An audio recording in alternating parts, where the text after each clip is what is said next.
जिस दिन से मैं इन लोगों का पोल खोलना शुरू कर दिया है उस दिन से मेरे पास धमकी आ रही है। बार बार मुझे ये कहा जा रहा है कि तुम्हारा मैं चैनल को बंद करवा दूंगा। तो हम भी डरने वाले में से नहीं हैं। मेरे पास कई ऐसे मेल पड़े हुए हैं जिसमें हमको मारने की धमकी दी जा रही है, मेरे चैनल को बंद करवाने की धमकी दे रही है। मुझसे ये कहा जा रहा है कि तुम्हारा सब्सक्राइबर को मैं ख़त्म करवा दूंगा। तो हम भी जो है डरने वालों में से नहीं हैं। आप हमें जितना टारगेट करेंगे हम उतना ही बढ़ते रहेंगे। आप लोग जो है इनका मुंह तोड़ जवाब दीजिए, आप सपोर्ट ज़रूर कीजिए। हम हमेशा इसका जो है पोल खोलते रहें इन लोगों का जो मुसलमान को हमेशा ठगा है। ये शायर है मुनव्वर राना, ये कहते हैं कि मुसलमानों तुम्हें ओवैसी का जीत मुबारक हो और बिहार का हार मुबारक हो। हम तो शायर हैं, हमारा कहाँ सुनोगे, तुमने पैगंबरों को भी झुटला दिया है। लोगों ने इस शायर पे ध्यान नहीं दिया होगा, लेकिन ये शायर में दरअसल मुसलमानों को ये गाली दे रहा है। सलाम आदाब, मैं हूं आपका दोस्त जाहिद, आप देख रहे हैं डेली हिंद। अगर आपने चैनल को सब्सक्राइब नहीं किया तो चैनल को सबसे पहले आप सब्सक्राइब कर लीजिए। आज हम आपको बताने जा रहे हैं कि जिस तरीके से असदुद्दीन ओवैसी साहब 5 सीट पर बिहार में चुनाव जीते हैं, जो सेकुलर, जो फर्जी सेकुलर पार्टी हैं, उनके पेट में दर्द होना शुरू हो गया है। आप मुनव्वर राना को देख लीजिए, आप सबसे पहले इनकी रिकॉर्डिंग सुन लीजिए कि किस तरीके से वो असदुद्दीन ओवैसी को गंदी गंदी गालियां तक देने पर उतारू हो गए हैं। आज आपका शेर पड़ा हुआ है बिहार को लेकर। जी जी जी। हाँ, तो उसी को लेकर सर, इसमें एक चीज लिखी है कि मुसलमानों, तुमने ओवैसी को जिताया और बिहार हार गया, ऐसा कुछ। हाँ, तो सर, ये सर एक पार्टी लाइन वाला कुछ हिसाब लग रहा है। मैंने कहा सर से बात करता हूँ। नहीं पार्टी लाइन का नहीं है। हाँ हाँ। मतलब मुझे दुख ये हुआ कि मतलब दुनिया की अपने आप को ज़हीन कौम मानते हैं मुसलमान, कि मैं कुरान पढ़ता हूँ, ये करता हूँ, मैं वो करता हूँ। तो मालूम हुआ कि अगर ये ओवैसी जो सुअर का बच्चा है, अगर ये 5 सीट तेजस्वी से मांग लेता तो मिल जाती।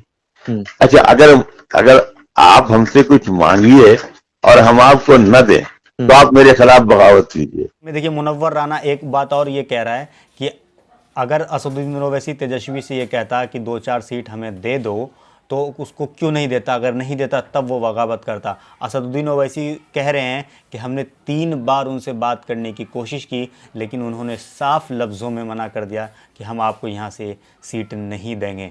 तो जाहिर सी बात है, जब सीट नहीं देंगे तो वो लड़ेंगे अपने आप दम पर। हिंदुस्तान में मुसलमानों की आबादी कितनी है? 14% है। उसमें से 21% जो है जेल में मुसलमानों की आबादी है। सबसे ज़्यादा अगर मुसलमान कहीं बंद है जेल के अंदर तो वो आसाम है, वो आपका बंगाल है। सिर्फ बंगाल की अगर हम बात कर लें तो 17% मुसलमान जेल के अंदर चक्की पीस रहा है। अब ये नहीं मालूम वो किस जुर्म में मुसलमान अंदर है। आप कहते हैं कि मुसलमान का हम मसीहा हैं, मुसलमान को आप इंसाफ दिलाते हैं। आप देख लीजिए कि मुसलमान सबसे ज़्यादा पीछे मुसलमान ही है, तो आप उनको इंसाफ क्यों नहीं दिलाते? आप सिर्फ मुसलमान से वोट लेते हैं, बाद में उसे अपने हालात पे मरने के लिए छोड़ देते हैं। ये कांग्रेस पार्टी जो है हमेशा मुसलमान को धोखा दिया है, कभी भी मुसलमान का भला नहीं किया है। आज़ादी से लेके अब तक मुसलमान के क्या हालात है, सक्चर कमीशन के रिपोर्ट के आधार पे आप देख लें तो यहाँ जो दलित से भी ज़्यादा बदतर हालात मुसलमानों की हो गई है। कहाँ है वो फर्जी सेकुलर? कहाँ है जो अपने आप को सेकुलर पार्टी कहती है कि हम मुसलमानों का मसीहा है? मुसलमानों का मसीहा नहीं है, बल्कि ये सिर्फ मुसलमान से वोट लेते हैं। वोट लेने के बाद इनको अपनी हालात पे छोड़ देते हैं।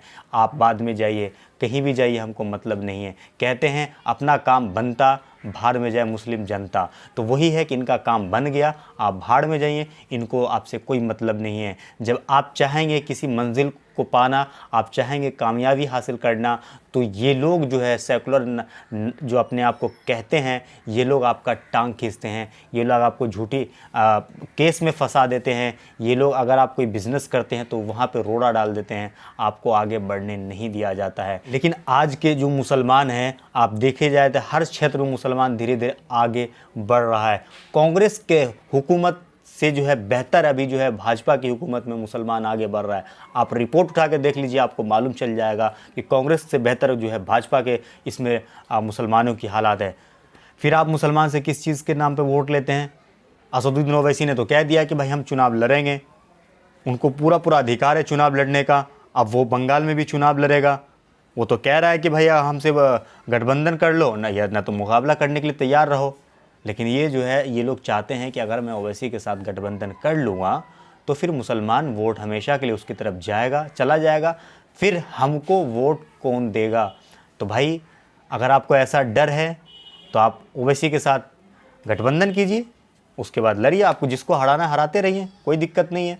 सिर्फ मुसलमान के अलावा कांग्रेस को कोई वोट नहीं देता है, कांग्रेस को सिर्फ मुसलमान वोट देता है और उसके जो कार्यकर्ता हैं वो वोट देते हैं। लेकिन हमें तो उसके ऊपर भी शक जाता है कि वो काम तो करता होगा कांग्रेस के लिए, लेकिन जब उसे बटन दबाने की बात होती होगी तो वो अपने मन पसंद जो उम्मीदवार है उनको ही वोट देते होंगे। तो कांग्रेस को कोई वोट नहीं करता, कांग्रेस को कोई वजूद नहीं है, अब बचा ही नहीं कांग्रेस का कुछ। कहीं पे सरकार बनाती है, बाद में उसके विधायक बिक जाते हैं, बिक जाने के बाद क्या होता है, भाजपा की सरकार बन जाती है। सिर्फ मुसलमान जो है कांग्रेस को अपने कंधा पे लेके चल रहे हैं, लेकिन हमें मालूम है कि कुछ दिन के बाद ये भी जो है कंधे से उतर जाएंगे। वही काम असदुद्दीन ओवैसी जो है कर रहे हैं। जो ये आज से 70 साल से जो मुसलमान को इन लोगों ने जो ठगा है, वही ठग महसूस करा रहे हैं असदुद्दीन ओवैसी कि देखो तुम्हें किस तरीके से ठगा है। जो कि इन लोगों को जो है ये चीज़ बात पसंद नहीं आ रही है कि असदुद्दीन ओवैसी जो है मुसलमान की जो आज की जो पीढ़ी है, आज के जो नौजवान हैं, उनको कहीं ये जो गहराई की बात है, जो राज की बात है कि हम किस तरीके से मुसलमान को ठगते हैं, वो कहीं इन्हें बता ना दे। जब इन्हें बता देगा तो जाहिर सी बात है कि धीरे धीरे मुसलमान हमसे दूर होता चला जाएगा। इसीलिए असदुद्दीन ओवैसी को जो है बीजेपी का बी टीम कहा जाता है। उनको मालूम है कि मुसलमान बीजेपी से जो है दूर हैं, काफ़ी दूर हैं, हम उसी से डरा के वोट ले सकते हैं, वरना मुसलमान से वोट लेने का मेरे पास कोई ऑप्शन ही नहीं बचा है। आप खुद ध्यान लगाइए, आप खुद गौर कीजिए, कोई कांग्रेसी आपके पास आता है, वो किस नाम से वोट मांगता है आपसे? आपको ये नहीं कहता कि हम आपके लिए डेवलप करेंगे, आपको इस चीज़ में हिस्सेदारी देंगे, आपको आरक्षण देंगे। कोई नहीं कहता, सब यही कहता है कि आप हमें वोट दीजिए वरना बीजेपी आ जाएगी, आप हमें वोट दीजिए वरना बीजेपी यहाँ से जीत जाएगी। बस इसी के नाम पे जो है आपसे वोट लिया जाता है। लेकिन असदुद्दीन ओवैसी जो है इसी का काट करने के लिए मैदान में आए हैं, तो इन लोगों को जो है पेट में दर्द शुरू हो गया। ये लोग जो है कुछ ऐसे किस्म के लोग हैं जो मुसलमान नाम से हैं, मुसलमान वाला नाम रखे हुए हैं, वो जो है मुस्लिम कौम को गुमराह करते हैं और लोग आसानी से गुमराह हो भी रहे हैं। लेकिन मैं सीमांचल के जो मुसलमान हैं उनकी वाहवाही में करना चाहूँगा कि उनके पास भी लोग पहुँचा था, जो मुस्लिम नाम के लोग हैं उनके पास पहुँचा था, उनको बहकाया था, उनको बोला कि नहीं आपके माँ बाप जो है कांग्रेसी है, उसके अलावा आपका माँ बाप कोई नहीं है, आप हमको वोट दीजिए, आप कांग्रेस को वोट दीजिए, कांग्रेस को जिताइए। लेकिन सीमांचल के जो मुसलमान हैं वो समझ चुके थे इनकी चालाकी को कि ये लोग जो है हमसे सिर्फ वोट लेते हैं। जिस तरीके से असदुद्दीन ओवैसी को इमरान प्रतापगढ़ी ये कह रहा था कि आपने एनआरसी में, सीए में आपने कहाँ पे एहतजाज किया है, शायद इनको नहीं मालूम है कि सबसे पहले बिल फाड़ने वाला असदुद्दीन ओवैसी ही हैं। हम किसी पार्टी के लोग नहीं हैं, हम किसी पार्टी के बारे में बात नहीं कर रहे हैं, लेकिन जो इस गंदी राजनीति करने वाले लोग हैं इनको हम अच्छी तरीके से जवाब देना जानते हैं। वहीं पे जो है मुनव्वर राना जो जिस तरीके से असदुद्दीन ओवैसी को माँ बहन की गाली दे रहे हैं, गंदी गंदी गाली दे रहे हैं, ये काफ़ी बेहद ही शर्मनाक है। ऐसे लोगों की वजह से मुसलमान को हमेशा मारा जाता है। आप मुसलमान को हमेशा कभी गुजरात के शक्ल में मारा जाता है, कभी मुजफ्फरनगर के शक्ल में मारा जाता है, कभी दिल्ली दंगा के शक्ल में मारा जाता है, कभी भागलपुर के शक्ल में मारा जाता है, कभी हाशिमपुरा के शक्ल में मुसलमानों को मारा जाता है। मुसलमान ने दिल्ली में केजरीवाल को वोट दिया, सेकुलर के नाम पे केजरीवाल को वोट दिया, लेकिन क्या हुआ मुसलमानों के साथ? किस तरीके से मौजपुर में मुसलमानों को मारा गया। मैं आपको बताऊं कि जिस दिन मौजपुर में दंगा हुआ था मैं वहीं पे था, मैं वहां पर रिपोर्टिंग कर रहा था। मैंने अपने आंखों से देखा है कि किस तरीके से मुसलमान का घर जलाया जा रहा था, किस तरीके से मुसलमान को मारा जा रहा था। कहाँ था केजरीवाल? उस वक्त क्यों नहीं मुसलमानों को बचाया?